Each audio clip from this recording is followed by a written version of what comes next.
Movie theaters, airlines, restaurant groups are just a few of the industries significantly impacted by the pandemic. This has reportedly led Amazon to begin negotiations for a potential merger with the movie theater chain AMC. That's just one of the corporate buyouts that's been floated since this crisis began. It might result in a lasting impact that signals even more consolidation of our economy. Journalist Zaid Jilani joins us now via Skype to discuss the antitrust and economic implications of these types of mergers. Great to see you, Zaid. Great to be here. How can we expect the landscape to change coming out of this pandemic and corresponding economic crisis in terms of corporate power? Yeah, it's really interesting because typically during recessions, I think you've seen kind of mixed impacts on inequality. So in some sense, I think the upper middle class or people who maybe derive a lot of their personal kind of gains from income often lose money. Sometimes inequality actually gets less during, actually reduces during these kind of pandemic events or during recessions. However, it's a little bit different when we're talking about corporate mergers, because corporate mergers are an example of sort of building wealth. And often people who are the kind of the ultra high net worth, maybe 0.01% of the economy or 0.01% of the population, they can actually gain enormous wealth during a recession through things like a merger. So for instance, when it comes to Amazon, Amazon is actually profiting greatly right now. They're hiring. They're one of the few companies that's out there hiring thousands of people. They've been deemed essential. They have a massive network of people who are doing deliveries, which is considered much safer for most people in this environment. But other businesses are shut down by fiat of the government. So, for instance, movie theaters. Movie theaters are, by their nature, bringing in crowds. Crowds are not a great thing to have when there's an infectious disease going around. And that gives Amazon an opportunity to actually, as it's gaining money, as other companies are losing money, it makes those companies cheaper. So it allows them to potentially gobble those companies up. And so when the pandemic passes, they'll have a larger control or a larger control of the share of the economy, which will allow them to exert more market pressure and more market control. And they could boost, they could raise prices. They could do any number of things. They could lay off workers as well. That's something that happens when there's mergers and acquisitions. So I think right now what policymakers have to look very seriously at is what can they be doing to prevent companies from exploiting the recession to grow richer and also to limit market competition, because without competition, you really don't have a capitalist economy. You have a monopoly or monopsony or an oligopoly. Well, that's what I'm probably most worried about, Zed. And this is kind of the prime example. I mean, AMC, you can't think of business maybe like a concert business that would be harder hit by the pandemic and will be further hard hit.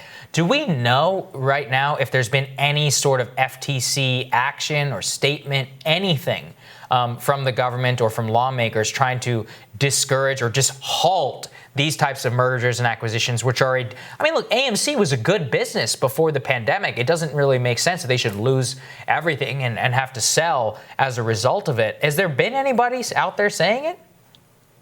There have been some lawmakers who are pushing. I don't know that the administration has done anything in particular, but Elizabeth Warren, Amy Klobuchar, I think Ocasio-Cortez, they've all written letters to the Treasury Department asking them to look into blocking some of the large mergers right now. I believe Warren and AOC also have introduced legislation seeking to block all mergers during the pandemic time. But honestly, I don't think the administration has been very responsive. They have not acknowledged this or recognized this as an issue.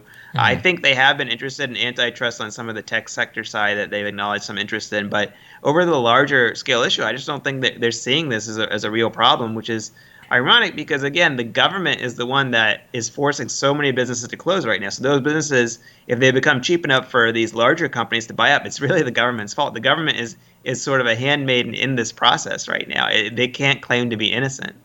Yeah, that's exactly right. And so does that break down for us, what does that mean in terms of individual workers, individual communities? If you have this sort of collapse of the free market system into a monopsony type system, what are the implications of that? Yeah, so there's several implications. One is that normally after these mergers and acquisitions take place, they deem a certain portion of the workforce not essential to their functioning of their operations. They tend to streamline. So one, you'll see considerable layoffs if that happens. I imagine that Amazon, for instance, would try to automate a large portion of AMC, for instance, if they did that, similar as they're doing with their own delivery and production line. Second is that when you have less competition, you'll also see higher prices because they don't have to keep their prices competitive for markets and for consumers. A third thing is that there's actually a history here in the Supreme Court. I believe it was a case with Paramount Pictures back in the 1940s. But there's a precedent where if you're a movie production company, you're not really supposed to be owning the theaters as well, right? They're supposed to be separate, and typically they are separate. And you have to remember that over the past decade, Amazon is actually now a production company. Like they pick up and produce their own movies. They release them through Amazon Prime, and they usually also they'll do maybe a small theater run just for awards consideration, like the Oscars or something. So maybe in DC, that's Landmark East Street Cinema. They might run some of their Amazon films there for award consideration, but for the most part, they're not really in the theaters as much with their films, and they obviously do not operate the theaters as well, because if they did, they would have enormous power over pricing and over control of intellectual property as well. So it's a precedent that we've generally kept, and I think we've been honest to it. I don't think Disney does not operate a set of theaters all over America. Mm-hmm. That would be a disaster.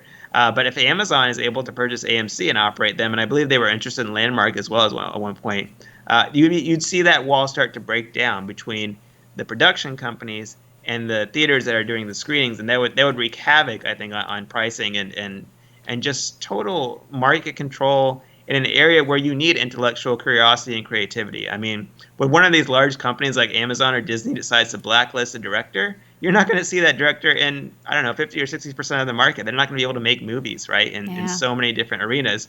I don't think it was a coincidence that Martin Scorsese is the only big director who's come out and kind of said, well, the Marvel cinema movies aren't that great, because he kind of has like FU money, right? Like he's a big name. But if you're a small director, you would never dare say that, because Disney could blacklist you, and they own so many properties right now, and you wouldn't be able to find work. So I mean, this is a sincere problem, and I think the movie industry. I mean, sometimes monopolies can be kind of an esoteric idea. It's hard to get your mind around, but I think with movies, so many people watch them and enjoy them, and I think we need that creative diversity. And we need to have people be able to afford to go watch them. And both those things are threatened, I think, by a growing monopoly. That's a really, really good point there. This might be one of the only times that it could actually touch Americans' lives and they can really understand how this controls. Thanks for joining us, Zaid. Really appreciate it. Great to see you, Zaid. All right, we'll have more Rising for you right after this.